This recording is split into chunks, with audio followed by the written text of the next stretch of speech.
How did a silly toy craze in South Park spiral into fights, cult rituals, and a political scandal involving Trump and the devil? It sounds like madness, but it's actually genius. Beneath the chaos is a brutal commentary on consumer culture. Let's break it down together, step by step. So the episode kicks off in the halls of South Park Elementary, and right away, we see how fast something tiny can spiral out of control. Two girls are showing off their new Labubu dolls. Yeah, those creepy cute little monster figurines. And at first, it's all compliments. "Oh, yours is so cute."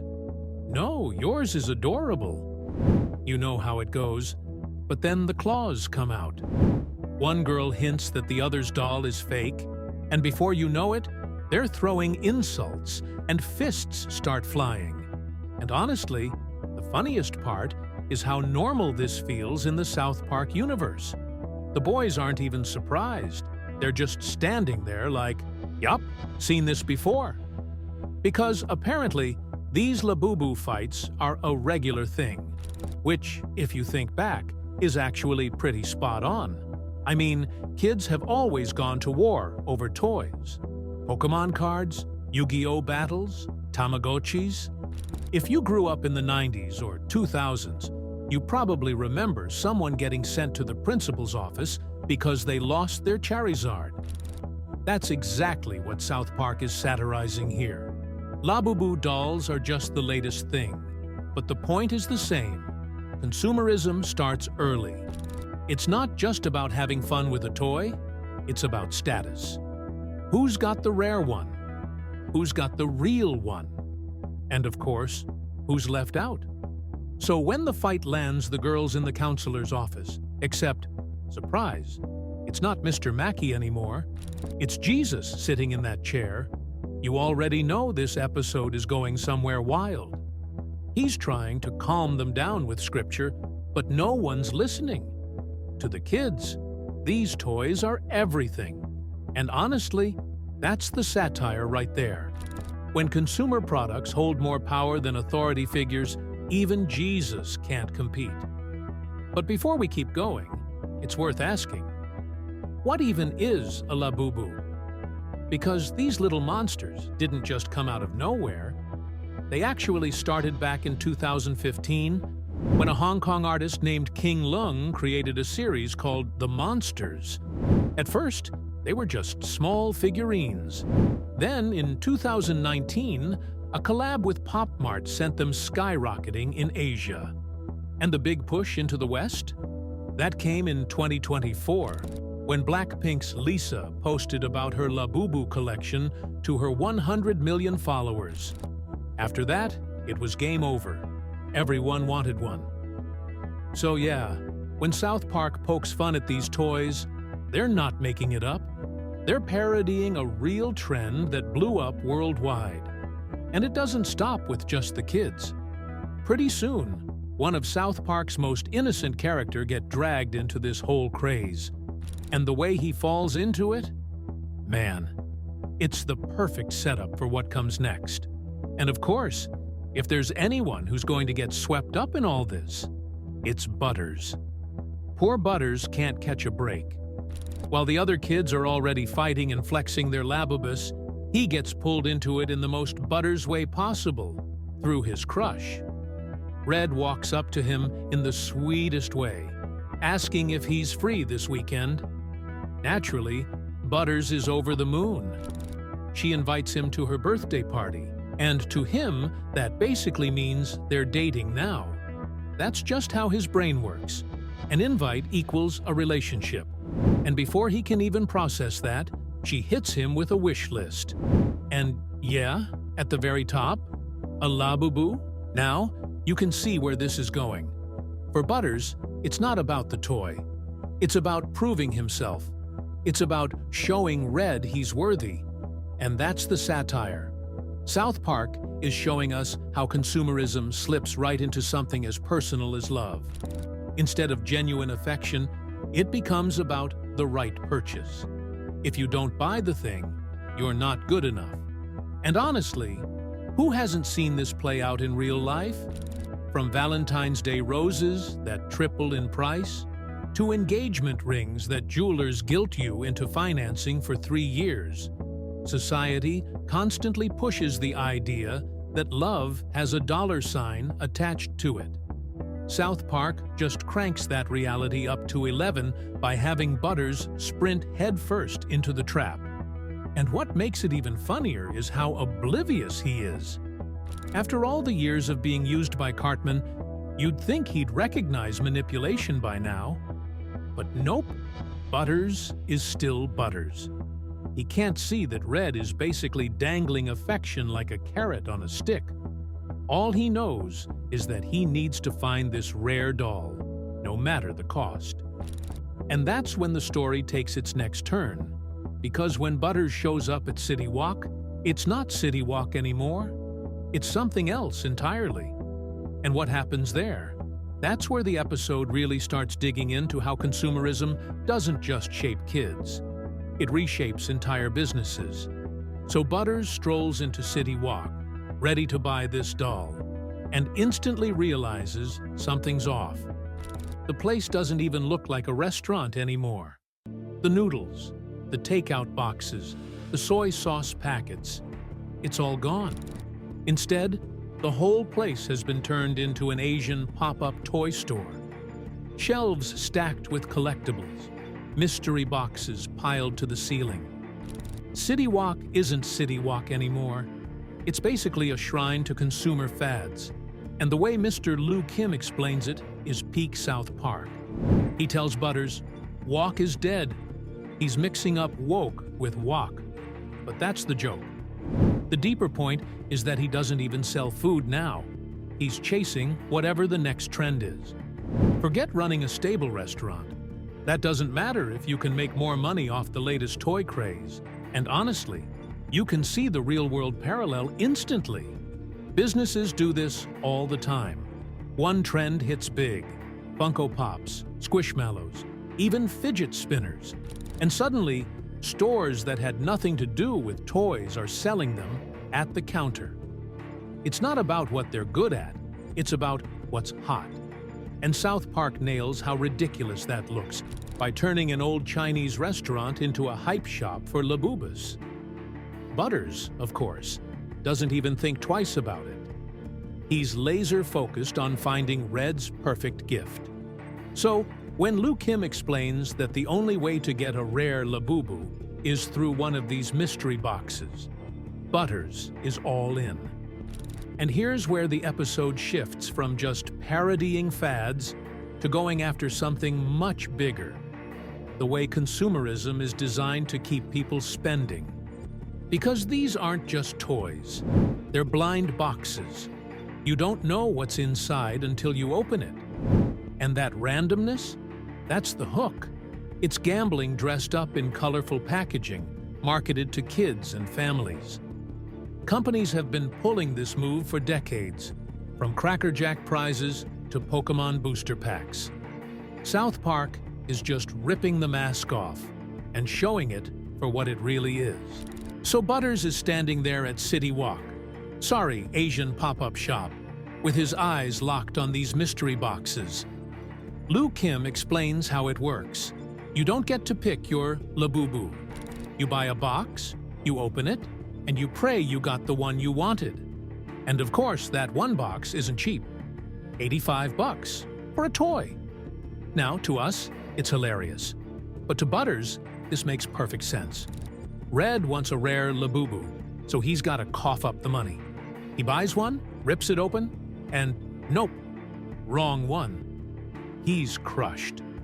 And that's when Lou Kim hits him with the hook. Well, you can always try again. Just another $85. And this is where South Park's satire goes from funny to uncomfortably accurate. Because this isn't just about toys. It's the business model. It's gambling, plain and simple. But instead of slot machines or scratch tickets, it's bright packaging and collectible figures. Companies know people get addicted to the thrill of, maybe this is the one. It's the exact same dopamine hit that drives casinos or mobile gacha games, Except now it's kids pulling out their parents' credit cards. And the show doesn't stop there. Lou Kim explains that the high price isn't his fault. It's because of tariffs. The government slaps import taxes on goods, and all he does is pass the cost along. He even calls tariffs a curse, like some kind of demonic tax haunting every box.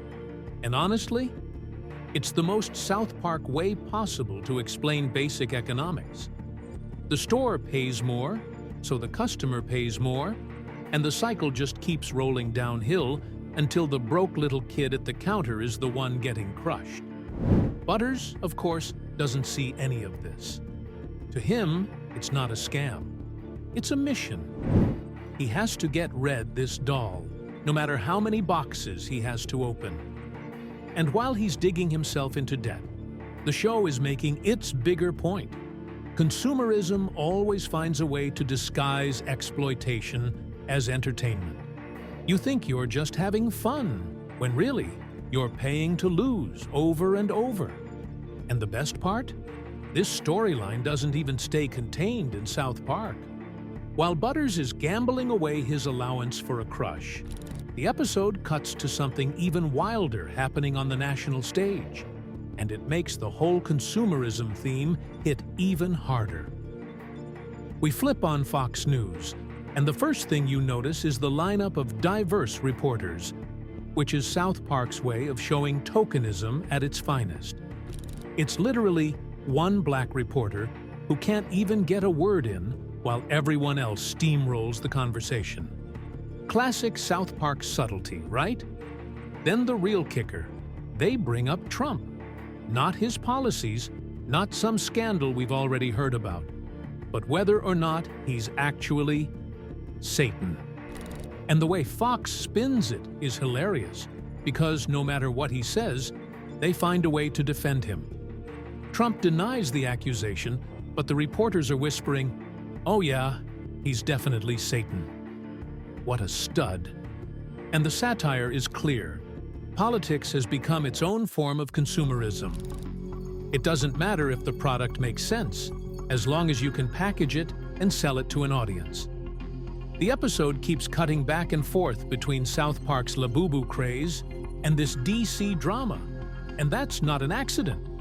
It's Trey and Matt showing that whether it's toys or politics, people get hooked on the spectacle. Labubu boxes and Trump scandals aren't that different. They're both products sold to keep people's attention, no matter how ridiculous they get. And then South Park dials it up another notch. They don't just stop at rumors. Satan himself shows up, confirming the relationship. He says he's been with Trump for months, and the world loses its mind. And instead of treating it like the bombshell it should be, Fox News anchors are smiling, celebrating, and acting like it's the best story ever. Because for them, it's not about truth, it's about ratings. So while Butters is trapped in a consumerist loop at the shop, the whole country is doing the same thing on a bigger stage, consuming drama, buying into narratives, and treating politics like another toy craze. And the scary part? It works the same way. Just like kids chasing the rare Labubu, viewers keep tuning in, hoping for the next outrageous headline. And that's the brilliance of this episode. It's not just mocking toys, it's putting kids and adults side by side, showing that consumerism doesn't discriminate. It grabs everyone. And it's about to get even darker because South Park takes this obsession and cranks it into something that looks more like a cult than a trend. While Fox News is busy confirming that Trump and Satan are basically a couple, back in South Park, the Labubu craze takes an even weirder turn. Butters finally manages to get his hands on one of the dolls. Exactly the one Red wanted. To him, this is it. Mission accomplished. He's about to win her over. He shows up at Red's birthday party with the gift wrapped and ready. The second she tears it open, her eyes light up. She's so excited. She actually tells Butters she loves him. And for a second, you almost feel happy for the guy. But then she takes it a step further. She tells everyone that she and Butters are going to do it. Now, to us, that sounds like Butters is about to have the most awkward first time. But nope, this is South Park. What she means is a ritual, a full-blown labubu ceremony. And the way it plays out is both hilarious and terrifying, because it stops feeling like kids with toys and starts looking like a cult. This is where the satire goes deep. South Park is basically saying consumerism doesn't just stop at buying something, it becomes a ritual. Think about it. Kids today don't just want toys. They want unboxing videos, TikTok reveals, the whole performance of ownership. Buying the thing isn't enough. You have to show it off, ritualize it, make it part of your identity. And South Park exaggerates that perfectly. The kids gather around, chanting, treating this plastic doll like it has supernatural power. And the crazy part? Jesus is the only one who sees how disturbing it is. The parents? They shrug it off. It's just the next fad. Kids will be kids. The teachers? Same thing. But Jesus? He's horrified. To him, this is literal demonic worship.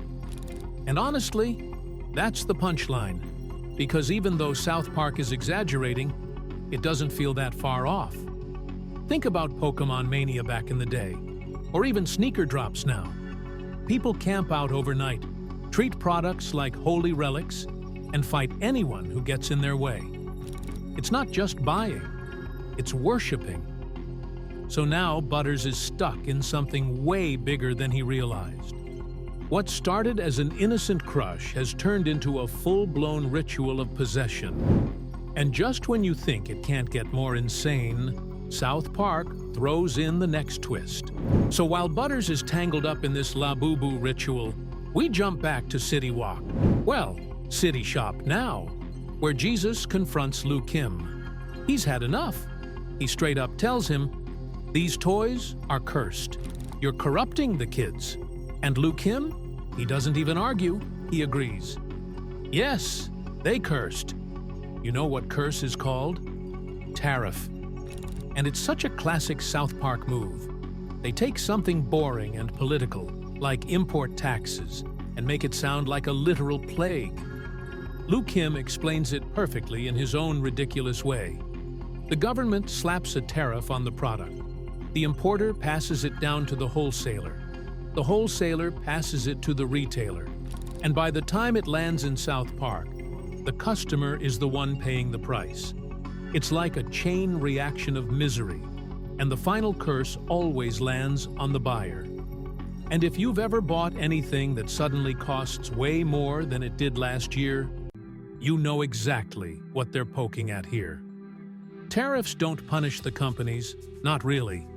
They punish the everyday people at the bottom who just want the product. South Park exaggerates it by calling it a demonic curse, but the logic checks out. It's economics turned into a horror comedy. Butters, meanwhile, is living proof of how effective this setup is. First, the box was $85. Then suddenly, it's $120. Then, oh wait, there's a claw machine you can try if you're desperate. Every single move keeps him paying more and more, and he doesn't even realize it. He's so locked into the mission of impressing Red that the curse doesn't register. To him, it's just the price of love. And that's the satire in action. South Park is showing how consumerism doesn't just manipulate desire, it hides behind excuses. Whether it's supply chain issues, inflation, or in this case, tariffs, the result is the same. The buyer takes the hit. Lou Kim puts it in the funniest way possible. But if you strip away the accent and the jokes, he's basically giving an Econ 101 lesson on why everything feels cursed at the register. By now, the episode has stacked up 3 layers of consumerism: the playground fad, the blind box gambling, and the cursed economics behind it all. And just when you think that's enough satire for one story, South Park ties it all back to the national stage, where politics and consumer culture collide most absurdly yet. So after all the chaos, when the dust finally settles, what South Park leaves us with is honestly kind of hilarious and depressing at the same time. The whole town didn't melt down because of some disaster or a big villain. It all started with a toy.